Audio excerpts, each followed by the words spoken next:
Finally, tonight, the campaign comment and the real danger when you run a presidential candidate who thinks he's Joe Sixpack the plumber and a vice presidential candidate who thinks she is Huey Long.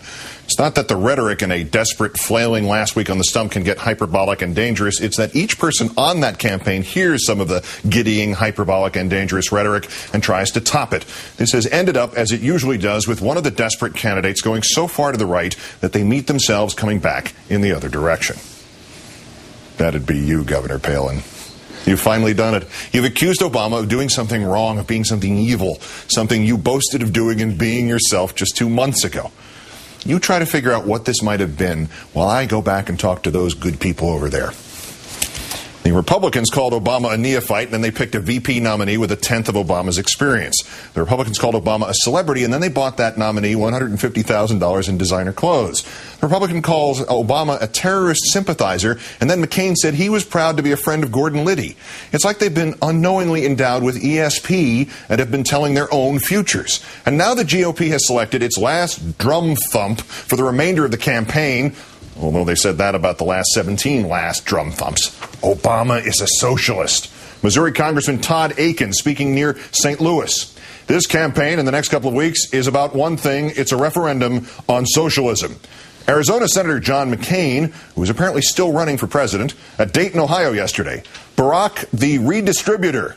Then he realized that sounded like an auto part, so John McCain at Pottsville, Pennsylvania later yesterday, quote, Senator Obama is running to be redistributionist in chief. No, go back to the first one.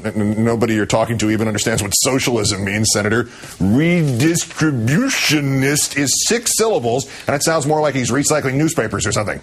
Go simpler, like Michelle Bachmann's only rival for least stable member of the House of Representatives did. Steve King, R. Iowa, 5th District, but 17th century. Warming up a crowd at a high school in Sioux City for Governor Palin on Saturday. King, who, amazingly, is still let out of the house each day without adult supervision, said of the Obama candidacy, quote, when you take a lurch to the left, you end up in a totalitarian dictatorship. There is no freedom to the left. It's always to our side of the aisle. We choose freedom and liberty. Presumably, that's why the congressman's party was good enough to torture prisoners, eavesdrop on Americans, suspend habeas corpus, demonize dissent, pay news organizations to run favorable stories, and generally come as close to a totalitarian dictatorship as any American president ever has. To choose freedom and liberty for Congressman King and invited guests, not for the country. Can you tell I'm stalling? I mean, I'm trying to give Governor Palin over there a couple more seconds to figure out how she managed to get herself, as Shakespeare wrote of people destroyed by their own evil plans, hoist with her own petard. Got it yet, Gov? Okay, remember saying that Senator Obama was telling J.T. Plummer that it would help the country to share the wealth, a sentiment with which anybody not receiving $150,000 in free clothing would probably agree? So you went off in Des Moines? You remember this?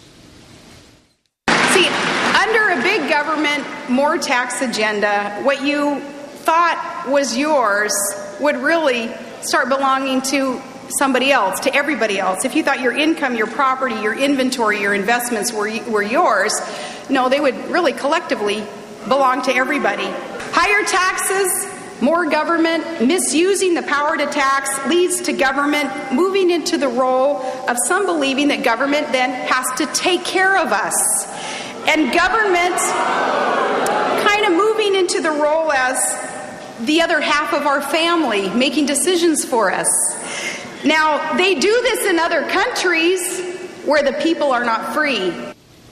So, Gov, Obama's not just a socialist, not just a redistributionist, redistributor, maybe not just a totalitarian, maybe not just a dictator, he may be a communist. To paraphrase you in Des Moines, Governor, Obama wants to set up, unlike other candidates, collectively owning the resources by sharing that wealth and those resources. I mean, it's collectivist, sharing the wealth, socialist communism, I'd say. And still none of that sounds familiar to you, Governor?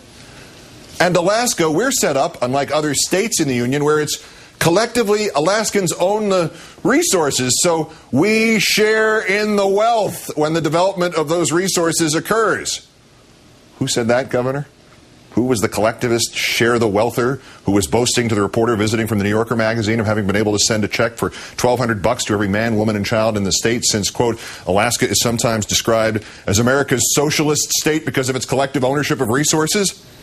Why, you said that, Governor. You're the share the wealth, collectivist, almost socialist governor, who also believes that income, property, inventory, and investments collectively belonging to everybody else leads to a misuse of power and government making decisions for us, turning countries into places where the people are not free.